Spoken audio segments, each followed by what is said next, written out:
नाग देवता बोले, तुम्हारा पुत्र 12 वर्ष का होते ही सांप के डसने से मरेगा। ब्राह्मण ने कहा, 12 वर्ष ही सही, पर मैं अपने घर संतान का मुंह देख सकूं। नाग देवता ने तथास्तु कहा और अंतर ध्यान हो गए। आज 12 वर्ष पूरे हो रहे हैं, इसलिए मेरा बेटा आज मर जाएगा। अपनी बात पूरी कर ब्राह्मण राजा विक्रमाजीत के सामने जोर जोर से रोने लगा। पूरी कहानी सुनने के बाद राजा भी असमंजस में पड़ गए। थोड़ी देर सोच विचार कर बोले, कोई बात नहीं ब्राह्मण, तुम चिंता न करो और जैसा मैं कहता हूँ वैसा करो। ताजा दूध और ताजा फूलों का प्रबंध करो।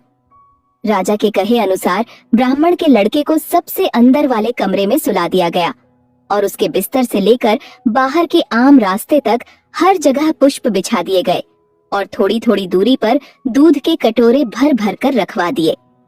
आधी रात हुई तो नाग देवता ने प्रस्थान किया।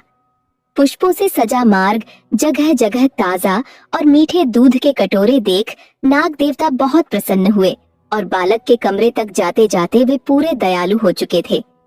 अपनी इतनी सेवा देख नाग देवता ब्राह्मण पुत्र के प्राण बख्श देते हैं और उसे चिरंजीवी का आशीर्वाद दे लौट जाते हैं।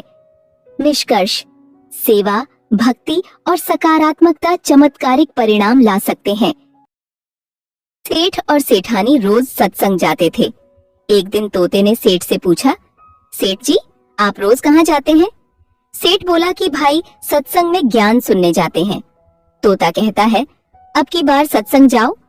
तब संत महात्मा से एक बात पूछना कि मैं आजाद कब होऊंगा सेठ?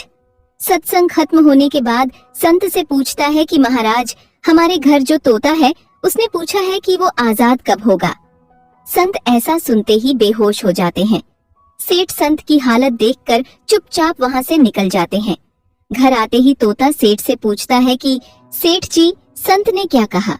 सेठ कहते हैं कि तेरी किस्मत ही खराब है तेरी आजादी की। पूछते ही वो बेहोश हो गए। तोता कहता है, कोई बात नहीं सेठ जी, मैं सब समझ गया। दूसरे दिन सेठ जी सत्संग में जाने लगते हैं। तब तोता पिंजरे में जानबूझकर बेहोश होकर गिर जाता है। सेठ उसे मरा हुआ मानकर जैसे ही उसे पिंजरे से बाहर निकालते हैं तो वो उड़ जाता है। सत्संग जाते ही संत सेठ जी से पूछते हैं कि कल आप उस तोते के बारे में पूछ रहे थे ना, अब वो कहाँ है? सेठ जी कहते हैं, हाँ महाराज, मैंने देखा कि वो मर गया है, इसलिए मैंने उसे जैसे ही बाहर निकाला तो वो उड़ गया। संत ने कहा, तुम सत्संग सुनकर भी अब तक मोह माया के पिंजरे में फंसे हो, जबकि वह तोता बिना सत्संग के मेरे एक इशारे से आजाद हो गया।